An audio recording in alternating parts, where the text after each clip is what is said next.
fondateur. C'était moi dans notre pays qui fait penser à Maréchal, mais c'est le président fondateur de l'IFE, c'est l'International Fund for Education, donc un fonds pour l'éducation, qui, avec le plaidoyer très bénéfique du directeur du Sésame, qui est devenu un frère congolais. C'est pour ça que je dis que devenu frère congolais, son projet ne doit pas s'arrêter. Il leur a plu de pouvoir étudier comment ils peuvent aider notre pays dans deux secteurs. C'est même deux volets du secteur concernant la formation des futurs journalistes. En appuyant d'abord l'IFASIC, c'est vraiment le doter d'un studio école moderne, équipé, avec possibilité aussi de production. Ça ira jusqu'à la formation dans le domaine du cinéma. Donc studio TV, studio radio, mais avec aussi la capacité de production. Et donc ça permettra de mettre sur le marché du travail des jeunes filles et des jeunes garçons très bien formés. Je pense tout à l'heure il s'adressera à vous de façon que la presse puisse être en mesure d'être le reflet de ce qui est en train de venir et ce qui est de bien qui arrive à l'IFASIC qui va arriver à toute la nation, parce que nous ne pouvons pas oublier que dans ce pays, à travers l'IFASIC, on a formé non seulement des journalistes congolais, mais des gens pour l'ensemble des pays, de pays francophones. Commencer par ceux de la CPGL, mais aussi ceux des autres pays francophones d'Afrique centrale. Donc l'IFASIC sera en train de renouer vraiment avec son excellence il y a quelques années, sous la férule du directeur, le dynamique de l'ensemble du comité de gestion, pour lequel nous pensons que l'IFASIC a trouvé un leadership à un beau tempo. Mais le projet va plus loin. C'est que, en ayant examiné très bien notre monde audiovisuel, je trouve qu'il y a trop de nombolo, trop de cris, de groupes de prière. En fait, il manque une chaîne éducative. L'éducation, nulle part. C'est un peu quelques médias qui essaient de consacrer quelques tranches horaires à l'éducation, mais ici le souci c'est d'aider notre pays à se doter d'une chaîne entièrement éducative. Et ça va être une première. Donc je voudrais donc au nom du gouvernement dire notre joie et notre volonté vraiment de vous accompagner pour que les bénéficiaires qui sera l'IFASIC à travers nos jeunes qui vont être formés. Je pense, avant que nous puissions signer la lettre d'intention, je vous demanderai que vous puissiez dire un mot. Notre ami qui est le catalyseur, le Sésame, parce que nous voulons que nos journalistes manipulent la langue française.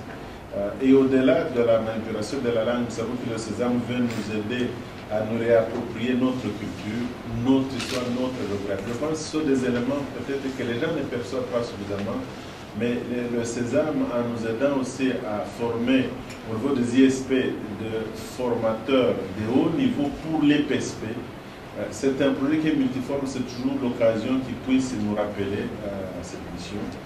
Et quand nous aurons fini de signer, je pense que je demanderai au recteur, au nom du comité de gestion de toute la communauté de l'IFASIC, certainement exprimer les sentiments qui l'animent, de façon à ce que chacun d'entre nous puisse comprendre l'importance de cet instant. Au Conseil des ministres ce matin, on disait on va recevoir beaucoup de signatures de conventions que les gens disparaissent dans la nature. J'espère que mon ami Jonathan il est revenu sans que nous on l'appelle. Donc je pense qu'il continue à revenir et que d'ici, avant la rentrée académique prochaine, quand nous parlons de la mutation de l'IFASIC à une université, vraiment avec cet équipement-là, je pense que je signerai même les yeux fermés l'arrêté de transformation, parce que là, on est sûr qu'on aura du matériel didactique pour former réellement nos futurs journalistes. Voilà, moi je m'arrête là. Donc nous avons signé une lettre d'intention entre le ministère de l'Éducation supérieure pour soutenir notre projet au sein même de l'IFASIC, qui est un projet de création de studio-école. C'est une studio-école qui va doter l'IFASIC d'outils modernes de production. Donc, grâce à notre projet de IFE, donc IFE International Fund for Education, nous allons pouvoir faire la formation de la future élite congolaise dans les métiers de l'audiovisuel. Et en parallèle, nous allons commencer un programme de production de contenu éducatif en collaboration avec plusieurs institutions et ONG en République démocratique du Congo. Les projets pourraient démarrer quand? Est-ce que les matériels sont déjà là? Donc le matériel, on est en train de l'apprêter, mais nous sommes aussi, monsieur le recteur, au sein même de l'IFASIC, en train de finir une construction du studio-école.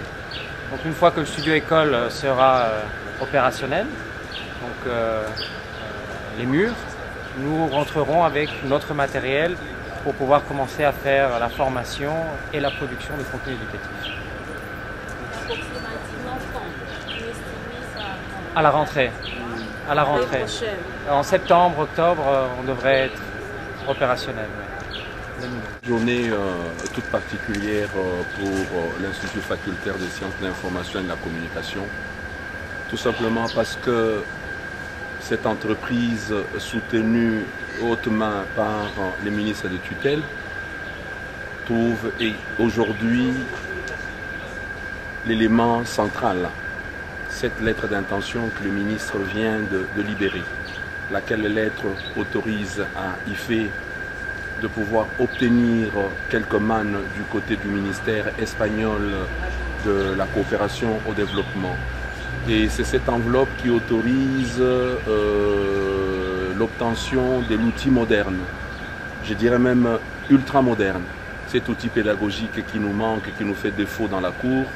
Et dans les 2 mois qui suivent, nous pourrons disposer d'un studio radio, d'un studio télé moderne. Et il faudra que pendant la scolarité, que nos sociétaires se professionnalisent. De telle manière que quand ils ont achevé le cycle, que ce soit le premier ou le second, qu'ils soient à même de faire face au monde de l'emploi. Et je crois que je choisis le mot juste.